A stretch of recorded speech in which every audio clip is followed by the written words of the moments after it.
Dear friends, നീനാസ് PSC പോയിൻറ്സിൻ്റെ പുതിയ വീഡിയോയിലേക്ക് എല്ലാവർക്കും സ്വാഗതം. കേരള നവോത്ഥാനം എന്ന സീരീസിൽ ഇന്ന് കെ കേളപ്പൻ, മന്നത്ത് പത്മനാഭൻ, സി കേശവൻ, ആഗമാനന്ദ സ്വാമികൾ. ആദ്യമായി കെ കേളപ്പനെക്കുറിച്ചുള്ള 8 PSC ചോദ്യങ്ങൾ. കേരള ഗാന്ധി എന്നറിയപ്പെടുന്നത് ആര്? നായർ സർവീസ് സൊസൈറ്റിയുടെ ആദ്യത്തെ പ്രസിഡൻ്റ് ആര്? ജാതിനാശിനി സഭയുടെ ആദ്യത്തെ പ്രസിഡൻ്റ് ആര്? ഗുരുവായൂർ സത്യാഗ്രഹ കമ്മിറ്റിയുടെ സെക്രട്ടറി ആര്? പയ്യന്നൂരിലെ ഉപ്പു സത്യാഗ്രഹത്തിന് നേതൃത്വം നൽകിയത് ആര്? ഗുരുവായൂർ സത്യാഗ്രഹത്തിന് നേതൃത്വം നൽകിയത് ആര്? ഗുരുവായൂർ ക്ഷേത്രം എല്ലാ ഹിന്ദുക്കൾക്കും തുറന്നു കൊടുക്കുന്നതിന് വേണ്ടി 1932 സെപ്റ്റംബർ 21 മുതൽ നിരാഹാരമനുഷ്ഠിച്ച നേതാവാര്? വ്യക്തി സത്യാഗ്രഹത്തിനായി ഗാന്ധിജി തിരഞ്ഞെടുത്ത ആദ്യത്തെ മലയാളി ആര്? ഈ 8 ചോദ്യങ്ങൾക്കും ഉത്തരം കെ കേളപ്പൻ. കേരള ഗാന്ധി എന്നറിയപ്പെടുന്നത് ആര്? കേരള ഗാന്ധി എന്നറിയപ്പെടുന്നത് കെ കേളപ്പൻ. കേരളത്തിലെ പ്രമുഖ സ്വാതന്ത്ര്യ സമര പോരാളിയും ഗാന്ധിയനുമായ കെ കേളപ്പൻ്റെ വിശേഷണമാണ് കേരള ഗാന്ധി. കെ കേളപ്പൻ ജനിച്ചതു കോഴിക്കോട് ജില്ലയിലെ കൊയിലാണ്ടിക്കടുത്തുള്ള മുജുകുന്ന് എന്ന സ്ഥലത്താണ്. നായർ സർവീസ് സൊസൈറ്റിയുടെ ആദ്യത്തെ പ്രസിഡന്റ് ആര്? നായർ സർവീസ് സൊസൈറ്റിയുടെ ആദ്യത്തെ president K Kelappan. Nair service സൊസൈറ്റിയുടെ ആദ്യത്തെ സെക്രട്ടറി മന്നത്ത് പത്മനാഭൻ എന്ന് ഓർക്കുക. ആദ്യത്തെ പ്രസിഡന്റ് കെ കേളപ്പൻ.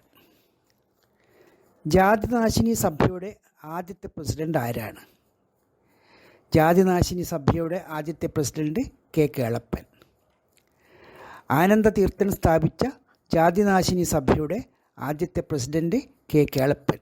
ഓർക്കുക, നായർ സർവീസ് സൊസൈറ്റിയുടെ ആദ്യത്തെ പ്രസിഡന്റ്, ജാതിനാശിനി സഭയുടെ ആദ്യത്തെ പ്രസിഡന്റ് എന്നിവ കെ കേളപ്പൻ. ഗുരുവായൂർ സത്യാഗ്രഹ കമ്മിറ്റിയുടെ സെക്രട്ടറി ആര്? കെ കേളപ്പനാണ് ഗുരുവായൂർ സത്യാഗ്രഹ കമ്മിറ്റി സെക്രട്ടറി. ഗുരുവായൂർ സത്യാഗ്രഹ കമ്മിറ്റിയുടെ പ്രസിഡന്റ് മന്നത്ത് പത്മനാഭനാണ്. Secretary K Kelappan. ഓർക്കുക, നായർ സർവീസ് സൊസൈറ്റിയുടെ ആദ്യത്തെ പ്രസിഡൻറ്റും ജാതിനാശിനി സഭയുടെ ആദ്യത്തെ പ്രസിഡൻറ്റ്, ഗുരുവായൂർ സത്യാഗ്രഹ കമ്മിറ്റി സെക്രട്ടറിയും കെ കേളപ്പൻ.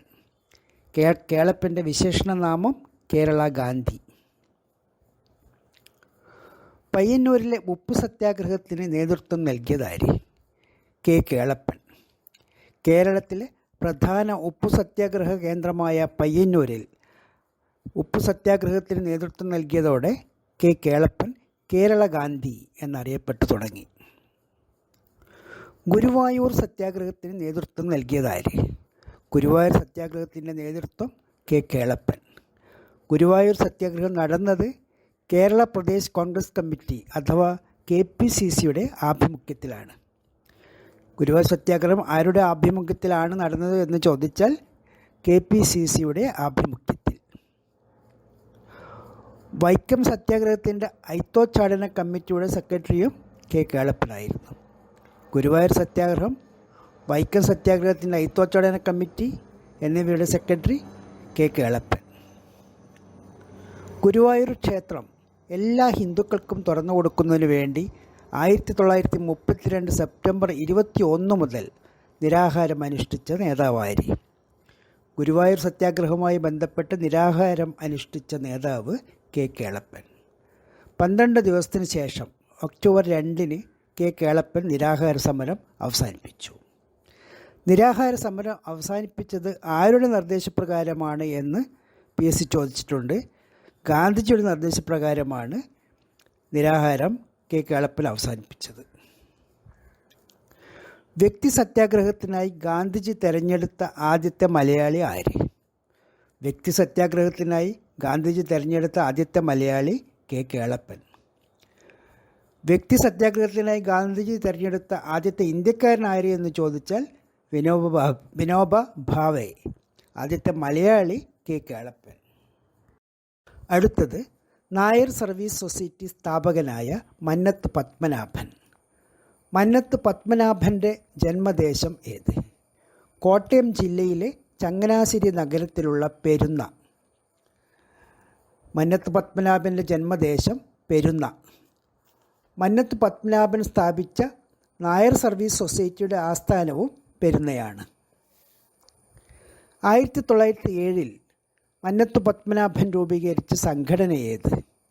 1907 മന്നത്ത് പത്മനാഭൻ രൂപീകരിച്ച സംഘടനയാണ് കേരളീയ നായർ സമാജം. കേരളീയ നായർ സമാജം മന്നത്ത് പത്മനാഭൻ രൂപീകരിച്ച വർഷം 1907. 1914 മന്നത്ത് പത്മനാഭൻ സ്ഥാപിച്ച സംഘടന ഏത്? 1914 മന്നത്ത് പത്മനാഭൻ സ്ഥാപിച്ച സംഘടന നായർ ഭൃത്യജന സംഘം. നായർ ഭൃത്യജന സംഘം. നായർ ഭൃത്യജന സംഘം പിന്നീട് പേരുമാറി നായർ സർവീസ് സൊസൈറ്റിയായി. നായർ സർവീസ് സൊസൈറ്റിയുടെ ആദ്യകാല നാമം ഏത് എന്ന് ചോദിച്ചാൽ നായർ ഭൃത്യജന സംഘം. നായർ സർവീസ് സൊസൈറ്റിയുടെ ആദ്യകാലത്തെ പേര് നായർ ഭൃത്യജന സംഘം. ഏത് സംഘടനയുടെ മാതൃകയിലാണ് നായർ സർവീസ് സൊസൈറ്റി രൂപവൽക്കരിച്ചിരിക്കുന്നത്? Servants of India society. 1905 Gopalakrishna Gokhale സ്ഥാപിച്ച സംഘടനയാണ് servants of India society. Servants of India സൊസൈറ്റിയെ മാതൃകയാക്കിയാണ് 1914 നായർ സർവീസ് സൊസൈറ്റിയുടെ രൂപീകരണം. നായർ സർവീസ് സൊസൈറ്റിയുടെ ആദ്യത്തെ പ്രസിഡൻറ്റും ആദ്യത്തെ സെക്രട്ടറിയും ആര്? നായർ സർവീസ് സൊസൈറ്റിയുടെ ആദ്യത്തെ പ്രസിഡൻറ്റ് കെ കേളപ്പനാണ്. ആദ്യത്തെ സെക്രട്ടറി മന്നത്ത് പത്മനാഭൻ. ഇതോടൊപ്പം ഓർക്കുക, ഗുരുവായൂർ സത്യാഗ്രഹ കമ്മിറ്റിയുടെ ആദ്യത്തെ പ്രസിഡൻറ്റ് മന്നത്ത് പത്മനാഭൻ, ആദ്യത്തെ സെക്രട്ടറി കെ കേളപ്പൻ. 1924 വൈക്കം സത്യാഗ്രഹവുമായി ബന്ധപ്പെട്ട് വൈക്കത്തു നിന്ന് തിരുവനന്തപുരം വരെ സവർണജാഥ നടത്തിയതാര്? മന്നത്ത് പത്മനാഭൻ. ഗാന്ധിജിയുടെ നിർദ്ദേശപ്രകാരം വൈക്കത്തു നിന്ന് തിരുവനന്തപുരം വരെ സവർണജാഥ നടത്തിയത് മന്നത്ത് പത്മനാഭൻ. ആരുടെ നിർദ്ദേശപ്രകാരമായിരുന്നു സവർണജാഥ നടത്തിയത് എന്ന് ചോദിച്ചാൽ ഗാന്ധിജിയുടെ നിർദ്ദേശപ്രകാരം. എന്തുമായി ബന്ധപ്പെട്ടായിരുന്നു ഈ സവർണജാഥ എന്ന് ചോദിച്ചാൽ വൈക്കം സത്യാഗ്രഹം. സവർണജാഥ എവിടെ മുതൽ എവിടെ വരെയായിരുന്നു എന്ന് ചോദിച്ചാൽ വൈക്കത്ത് നിന്ന് തിരുവനന്തപുരം വരെ. വിമോചന സമരത്തിൻ്റെ ഭാഗമായി 1959 അങ്കമാലി മുതൽ തിരുവനന്തപുരം വരെ ജീവശിഖ ജാഥ നടത്തിയത് ആര്? മന്നത്ത് പത്മനാഭൻ. വിമോചന സമരവുമായി ബന്ധപ്പെട്ട് അങ്കമാലി മുതൽ തിരുവനന്തപുരം വരെ ജീവശിഖ ജാഥ നടത്തിയത് മന്നത്ത് പത്മനാഭൻ. 1959 വിമോചന സമരത്തിന് നേതൃത്വം നൽകിയത് മന്നത്ത് പത്മനാഭൻ. ഓർക്കുക, മന്നത്ത് പത്മനാഭൻ്റെ സവർണജാഥ വൈക്കം മുതൽ തിരുവനന്തപുരം വരെ, ജീവശിഖ യാത്ര അങ്കമാലി മുതൽ തിരുവനന്തപുരം വരെ. വിമോചന സമരം നടന്ന വർഷം 1959. വിമോചന സമരത്തിൻ്റെ നേതൃത്വം മന്നത്ത് പത്മനാഭൻ. 1947 മുതുകുളം പ്രസംഗം നടത്തിയതാര്? 1947 മെയ് 25 മന്നത്ത് പത്മനാഭൻ നടത്തിയതാണ് മുതുകുളം പ്രസംഗം. ദിവാൻ സി പി രാമസ്വാമി അയ്യരുടെ ഭരണത്തിനെതിരെയുള്ള മുതുകുളം പ്രസംഗം നടത്തിയത് മന്നത്ത് പത്മനാഭൻ. മാറിപ്പോകരുത്, 1935 കോഴഞ്ചേരി പ്രസംഗം സി കേശവൻ. 1947 മുതുകുളം പ്രസംഗം മന്നത്ത് പത്മനാഭൻ. കോഴഞ്ചേരി പ്രസംഗം സി കേശവൻ, മുതുകുളം പ്രസംഗം മന്നത്ത് പത്മനാഭൻ. മന്നത്ത് പത്മനാഭൻ ഏത് ദേവസ്വം ബോർഡിൻ്റെ ആദ്യത്തെ പ്രസിഡൻ്റായിരുന്നു? തിരുവിതാംകൂർ ദേവസ്വം ബോർഡ്. 1949 തിരുവിതാംകൂർ ദേവസ്വം ബോർഡിൻ്റെ ആദ്യ പ്രസിഡൻ്റായി തിരഞ്ഞെടുക്കപ്പെട്ടത് മന്നത്ത് പത്മനാഭനാണ്. ഏത് നവോത്ഥാന നായകനാണ് സ്വന്തം കുടുംബക്ഷേത്രം എല്ലാ ജാതിക്കാർക്കുമായി തുറന്നു കൊടുത്തത്? സ്വന്തം കുടുംബക്ഷേത്രം മറ്റുള്ളവർക്കായി തുറന്നുകൊടുത്ത സാമൂഹ്യ പരിഷ്കർത്താവ് മന്നത്ത് പത്മനാഭൻ. എല്ലാവർക്കുമായി സ്വന്തം കുടുംബക്ഷേത്രത്തിൽ പ്രവേശനം അനുവദിച്ചത് മന്നത്ത് പത്മനാഭൻ. 1959 രാഷ്ട്രപതിയിൽ നിന്ന് ഭാരതകേസരി പട്ടം ലഭിച്ചതാർക്കാണ്? ഭാരതകേസരി എന്ന ബഹുമതി രാഷ്ട്രപതിയിൽ നിന്ന് ലഭിച്ച നേതാവ് മന്നത്ത് പത്മനാഭൻ. ഭാരതകേസരി മന്നത്ത് പത്മനാഭൻ. കേരളത്തിൻ്റെ മദൻ മോഹൻ മാളവ്യ, കേരളത്തിൻ്റെ മദൻ മോഹൻ മാളവ്യ എന്നറിയപ്പെടുന്ന സാമൂഹ്യ പരിഷ്കർത്താവ് ആര്? മന്നത്ത് പത്മനാഭൻ. കേരളത്തിൻ്റെ മദൻ മോഹൻ മാളവ്യ എന്ന് മന്നത്ത് പത്മനാഭനെ ആദ്യം വിളിച്ചത് സർദാർ KM പണിക്കറാണ്. സർദാർ KM പണിക്കർ മന്നത്ത് പത്മനാഭന് നൽകിയ വിശേഷണ നാമമാണ് കേരളത്തിൻ്റെ മദൻ മോഹൻ മാളവ്യ. ഓക്സ്ഫോർഡ് യൂണിവേഴ്സിറ്റിയിൽ ആദ്യമായി മലയാളത്തിൽ സംസാരിച്ചത് ആരാണ്? ഓക്സ്ഫോർഡ് യൂണിവേഴ്സിറ്റിയിൽ ആദ്യമായി മലയാളത്തിൽ പ്രസംഗിച്ചത് മന്നത്ത് പത്മനാഭൻ. ഓക്സ്ഫോർഡ് യൂണിവേഴ്സിറ്റിയിൽ ആദ്യ മലയാള പ്രസംഗം നടത്തിയത് മന്നത്ത് പത്മനാഭൻ. മന്നത്ത് പത്മനാഭൻ്റെ ആത്മകഥയുടെ പേരെന്ത്? എൻ്റെ ജീവിത സ്മരണകൾ. എൻ്റെ ജീവിത സ്മരണകൾ മന്നത്ത് പത്മനാഭൻ്റെ ആത്മകഥ. പഞ്ചകല്യാണി നിരൂപണം ആരുടെ കൃതിയാണ്? ഇതൊരു പഴയ PSC ചോദ്യമാണ്. പഞ്ചകല്യാണി നിരൂപണം മന്നത്ത് പത്മനാഭൻ്റെ കൃതിയാണ്. മന്നത്ത് പത്മനാഭൻ്റെ രചനയാണ് പഞ്ചകല്യാണി നിരൂപണം. ഇനി പ്രസ്താവനാ രീതിയിലുള്ള ഒരു ചോദ്യം. മന്നത്ത് പത്മനാഭനുമായി ബന്ധപ്പെട്ട ശരിയല്ലാത്ത പ്രസ്താവന ഏത്? ഓപ്ഷൻസ്: A, കേരളത്തിൻ്റെ മദൻ മോഹൻ മാളവ്യ എന്ന് വിശേഷിപ്പിക്കപ്പെട്ടു. B, പ്രൈമറി സ്കൂൾ അധ്യാപകനായി ഔദ്യോഗിക ജീവിതം ആരംഭിച്ചു. C, അധ്യാപന വൃത്തി ഉപേക്ഷിച്ച ശേഷം വക്കീലായി. D, കോഴഞ്ചേരി പ്രസംഗം നടത്തിയത് അദ്ദേഹമാണ്. ഇതിൽ തെറ്റ് ഓപ്ഷൻ D ആണ്.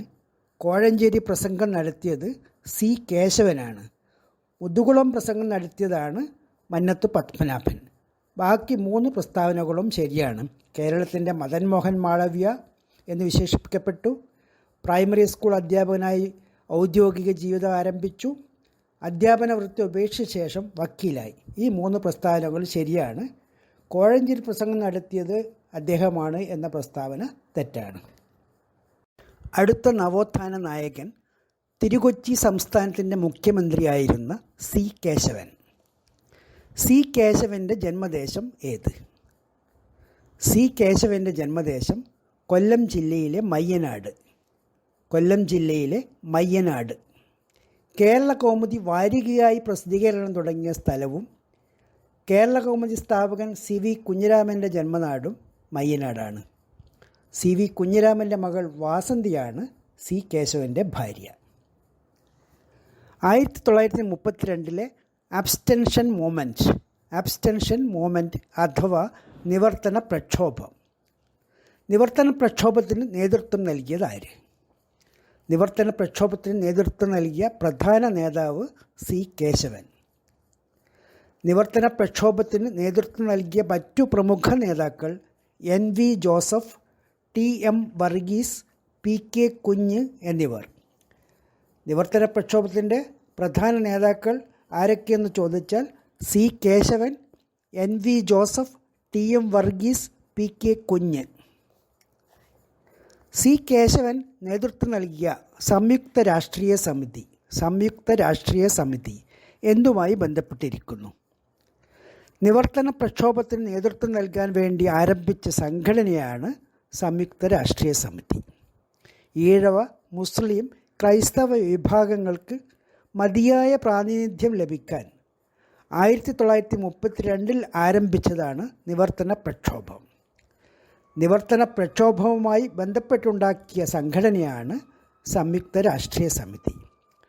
സംയുക്ത രാഷ്ട്രീയ സമിതിയാണ് പിന്നീട് തിരുവിതാംകൂർ സ്റ്റേറ്റ് കോൺഗ്രസ്സായി മാറിയത്. കോഴഞ്ചേരി പ്രസംഗം ആരുമായി ബന്ധപ്പെട്ടിരിക്കുന്നു? കോഴഞ്ചേരി പ്രസംഗം ആരുമായി ബന്ധപ്പെട്ടതാണ്? 1935 മെയ് 13 സി കേശവൻ നടത്തിയതാണ് കോഴഞ്ചേരി പ്രസംഗം. തിരുവിതാംകൂർ ഗവൺമെൻറ്റിനെ വിമർശിച്ചുകൊണ്ട് കോഴഞ്ചേരിയിൽ നടത്തിയ പ്രസംഗം രാജ്യദ്രോഹപരം എന്നാരോപിച്ച് സി കേശവൻ അറസ്റ്റ് ചെയ്യപ്പെട്ടു. സർ സി പി എന്ന ജന്തുവിനെ നമുക്കാവശ്യമില്ല, സർ സി പി എന്ന ജന്തുവിനെ നമുക്കാവശ്യമില്ല എന്നതുപോലുള്ള പരാമർശങ്ങൾ കോഴഞ്ചേരി പ്രസംഗത്തിൽ ഉണ്ടായിരുന്നു. കോഴഞ്ചേരി പ്രസംഗം എന്തുമായി ബന്ധപ്പെട്ടിരിക്കുന്നു എന്ന് PSC സ്ഥിരമായി ചോദിക്കാറുണ്ട്. ഉത്തരം നിവർത്തന പ്രക്ഷോഭം. നിവർത്തന പ്രക്ഷോഭകാലത്താണ് കോഴഞ്ചേരി പ്രസംഗം. സി കേശവനെ കിരീടം വയ്ക്കാത്ത രാജാവ് എന്ന് വിശേഷിപ്പിച്ചതാര്?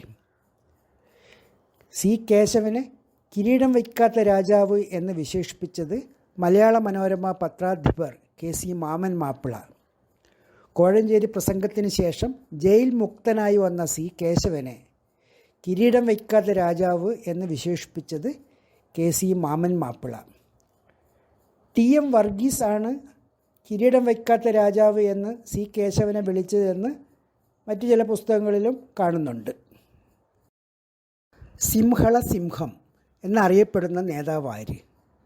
സിംഹള സിംഹം എന്നറിയപ്പെടുന്ന നേതാവ് സി കേശവൻ. സി കേശവൻ്റെ അപരനാമമാണ് സിംഹള സിംഹം. പാലിയം സത്യാഗ്രഹം ഉദ്ഘാടനം ചെയ്ത നവോത്ഥാന നായകൻ ആര്? പാലിയം സത്യാഗ്രഹത്തിൻ്റെ ഉദ്ഘാടകൻ സി കേശവൻ. പാലിയത്തച്ഛൻ്റെ കൊട്ടാരത്തോട് ചേർന്നുള്ള പാലിയം റോഡിലേക്ക് താഴ്ന്ന ജാതിയിൽപ്പെട്ടവർക്ക് പ്രവേശനം അനുവദിക്കണമെന്നാവശ്യപ്പെട്ട് 1947 ഡിസംബർ മുതൽ 1948 മാർച്ച് വരെ നടന്നതാണ് പാലിയം സത്യാഗ്രഹം. പാലിയം സത്യാഗ്രഹത്തിൻ്റെ ഔപചാരികമായ ഉദ്ഘാടനം നിർവഹിച്ചത് സി കേശവൻ. പാലിയം സത്യാഗ്രഹം നടന്ന സ്ഥലം ചേന്ദമംഗലം, എറണാകുളം ജില്ല. പാലിയം സത്യാഗ്രഹം നടന്ന സ്ഥലം ചേന്ദമംഗലം, എറണാകുളം ജില്ല. പാലിയം സമരത്തോടനുബന്ധിച്ചുണ്ടായ ലാത്തി ചാർജിൽ കൊല്ലപ്പെട്ട രക്തസാക്ഷിയാണ് AG വേലായുധൻ. തുറമുഖ തൊഴിലാളിയായിരുന്ന AG വേലായുധൻ പാലിയം സമരത്തിലെ രക്തസാക്ഷിയാണ്. ഒരു ക്ഷേത്രം നശിച്ചാൽ അത്രയും അന്ധവിശ്വാസം ഇല്ലാതാകും. ഒരു ക്ഷേത്രം നശിച്ചാൽ അത്രയും അന്ധവിശ്വാസം ഇല്ലാതാകും. ഇങ്ങനെ പറഞ്ഞതാര്? സി കേശവൻ. 1950 ശബരിമലയിൽ തീപിടുത്തമുണ്ടായപ്പോൾ സി കേശവൻ നടത്തിയ വിവാദ പ്രസ്താവനയാണ് ഒരു ക്ഷേത്രം നശിച്ചാൽ അത്രയും അന്ധവിശ്വാസം ഇല്ലാതാകും. സി കേശവൻ്റെ മറ്റൊരു വിഖ്യാതമായ വചനം ശ്രദ്ധിക്കുക. ഭഗവാൻ കാൾമാർക്സിൻ്റെ സന്ദേശം മാത്രമേ തൊഴിലാളികൾക്ക് നേരിയൊരു കതിര് നൽകുന്നുള്ളൂ. ഭഗവാൻ കാൾമാർക്സിൻ്റെ സന്ദേശം മാത്രമേ തൊഴിലാളികൾക്ക് നേരിയൊരു കതിര് നൽകുന്നുള്ളൂ. മാർക്സിസ്റ്റ് ആചാര്യനായ കാൾമാർക്സിനെ ഭഗവാൻ കാൾമാർക്സ് എന്ന് വിളിച്ചത് സി കേശവൻ. സി കേശവൻ ഏത് സംസ്ഥാനത്തിൻ്റെ മുഖ്യമന്ത്രി ആയിരുന്നു? തിരുകൊച്ചി സംസ്ഥാനം. 1951-52 കാലത്ത് തിരുകൊച്ചി സംസ്ഥാനത്തിൻ്റെ രണ്ടാമത്തെ മുഖ്യമന്ത്രി ആയിരുന്നു സി കേശവൻ. തിരുവിതാംകൂർ സ്റ്റേറ്റ് കോൺഗ്രസ്സിലെ ത്രിമൂർത്തികൾ എന്നറിയപ്പെടുന്നത് ആര് എന്ന് ചോദിച്ചാൽ TM വർഗീസ്, സി കേശവൻ, പട്ടം താണുപിള്ള എന്നിവർ. തിരുവിതാംകൂർ സ്റ്റേറ്റ് കോൺഗ്രസ്സിലെ ത്രിമൂർത്തികളെ ഓർക്കാൻ വർക്കേശ പട്ടം എന്ന കോഡ് ഓർമ്മിക്കുക. വർക്കേശ പട്ടം. വർ TM വർഗീസ്, കേശ സി കേശവൻ, പട്ടം താണുപിള്ള. സി കേശവൻ്റെ ആത്മകഥയുടെ പേരെന്ത്? ജീവിത സമരം. സി കേശവൻ്റെ പ്രസിദ്ധമായ ആത്മകഥയാണ് ജീവിത സമരം. അക്കമ്മ ചെറിയാൻ്റെ ആത്മകഥ ജീവിതം ഒരു സമരം. VS അച്യുതാനന്ദൻ്റെ ആത്മകഥ സമരം തന്നെ ജീവിതം. സി കേശവൻ്റെ ആത്മകഥ ജീവിത സമരം. ക്രിസ്തു സഹസ്രനാമം ആരുടെ കൃതിയാണ്? ക്രിസ്തു സഹസ്രനാമം എന്ന പേര് കേൾക്കുമ്പോൾ ഇത് കട്ടക്കയം ചെറിയാൻ മാപ്പിളയുടെയോ ചാവറയച്ചൻ്റെയോ കൃതിയാണെന്ന് തോന്നാം. എന്നാൽ ക്രിസ്തു സഹസ്രനാമം രചിച്ചത് സി കേശവനാണ്. സി കേശവൻ്റെ കൃതിയാണ് ക്രിസ്തു സഹസ്രനാമം. അടുത്ത നവോത്ഥാന നായകൻ ആഗമാനന്ദ സ്വാമികൾ. ആഗമാനന്ദ സ്വാമികളുടെ യഥാർത്ഥ പേരെന്ത്? കൃഷ്ണൻ നമ്പ്യാതിരി. കൊല്ലം ജില്ലയിലെ ചവറയിൽ ഒരു ബ്രാഹ്മണ കുടുംബത്തിൽ ജനിച്ച കൃഷ്ണൻ നമ്പ്യാതിരി 1928 സന്യാസം സ്വീകരിച്ചതോടെ ആഗമാനന്ദ സ്വാമികളായി മാറി. കാലടിയിൽ ശ്രീരാമകൃഷ്ണ അദ്വൈതാശ്രമം സ്ഥാപിച്ചതാര്? കാലടിയിൽ ബ്രഹ്മാനന്ദോദയം സംസ്കൃത വിദ്യാലയം ആരംഭിച്ചതാര്? ഈ രണ്ട് ചോദ്യങ്ങളുടെയും ഉത്തരം ആഗമാനന്ദ സ്വാമികൾ. ശ്രീരാമകൃഷ്ണ പരമഹംസരുടെ ജന്മശതാബ്ദി വർഷമായ 1936 ആഗമാനന്ദ സ്വാമികൾ ശ്രീരാമകൃഷ്ണ അദ്വൈതാശ്രമം സ്ഥാപിച്ചത്. ശ്രീരാമകൃഷ്ണ പരമഹംസരുടെ ആത്മീയ പുത്രനായ സ്വാമി ബ്രഹ്മാനന്ദയുടെ പേരിൽ 1937 ആരംഭിച്ചതാണ് ബ്രഹ്മാനന്ദോദയം സംസ്കൃത വിദ്യാലയം. ആഗമാനന്ദ സ്വാമികൾ സ്ഥാപിച്ച മറ്റൊരു പ്രധാന സംഘടനയാണ് സനാതന ധർമ്മ വിദ്യാർത്ഥി സംഘം. സനാതന ധർമ്മ വിദ്യാർത്ഥി സംഘം. കേരള വിവേകാനന്ദൻ എന്നറിയപ്പെടുന്ന നവോത്ഥാന നായകൻ ആര്? കേരള വിവേകാനന്ദൻ എന്നറിയപ്പെടുന്നത് സ്വാമി ആഗമാനന്ദൻ. 1897 രാമകൃഷ്ണ മിഷൻ സ്ഥാപിച്ചത് സ്വാമി വിവേകാനന്ദനാണ്. 1936 ശ്രീരാമകൃഷ്ണ അദ്വൈതാശ്രമം സ്ഥാപിച്ചത് ആഗമാനന്ദ സ്വാമികൾ. കേരള വിവേകാനന്ദൻ എന്ന് ആഗമാനന്ദ സ്വാമികൾ അറിയപ്പെടുന്നു. ആഗമാനന്ദ സ്വാമികൾ കാലടിയിൽ നിന്ന് പ്രസിദ്ധീകരിച്ച മാസികകൾ ഏതെല്ലാം? പ്രബുദ്ധ കേരളം, അമൃതവാണി. പ്രബുദ്ധ കേരളം, അമൃതവാണി എന്നിവ ആഗമാനന്ദ സ്വാമികൾ കാലടിയിൽ നിന്ന് പ്രസിദ്ധീകരിച്ച മാസികകളാണ്. 1915 രാമകൃഷ്ണ മഠത്തിൻ്റെ നേതൃത്വത്തിൽ നിർമ്മലാനന്ദ സ്വാമികളാണ് കൊല്ലത്ത് നിന്ന് പ്രബുദ്ധ കേരളം ആദ്യമായി പ്രസിദ്ധീകരിച്ചു തുടങ്ങിയത്. 1916 ശ്രീനാരായണ ഗുരുവിൻ്റെ നമുക്ക് ജാതിയില്ല എന്ന വിളംബരം പ്രസിദ്ധീകരിച്ച മാസികയാണ് പ്രബുദ്ധ കേരളം. ഇതോടൊപ്പം ഓർക്കുക, സ്വാമി വിവേകാനന്ദൻ 1896 ആരംഭിച്ച മാസികയുടെ പേര് പ്രബുദ്ധ ഭാരതം.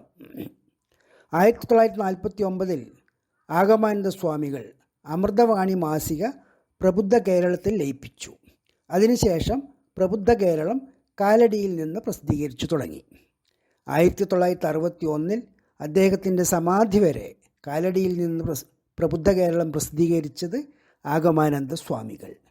Dear friends, K Kelappan, Mannath Padmanabhan, C Kesavan, Agamananda സ്വാമികൾ എന്നിവരെക്കുറിച്ചുള്ള ഈ പാഠം ഹൃദിസ്ഥമാക്കുക, വിജയം നേടുക. വീഡിയോ ഇഷ്ടപ്പെട്ടുവെങ്കിൽ please like, comment and share.